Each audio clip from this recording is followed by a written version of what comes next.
The Foreign Corrupt Practices Act is a critical law governing how U.S. companies do business abroad. Let's look at why it exists. At its core, the FCPA makes it illegal for U.S. companies to bribe foreign officials to gain or keep business. Signed into law in 1977, it was a response to hundreds of corporations admitting to making secret payments to foreign officials.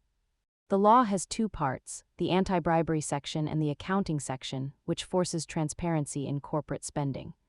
While most companies strive for ethical conduct, the FCPA turns those standards into strict federal legal requirements with major penalties. Enforcement remains active, with the Department of Justice and SEC regularly investigating and penalizing non-compliant organizations.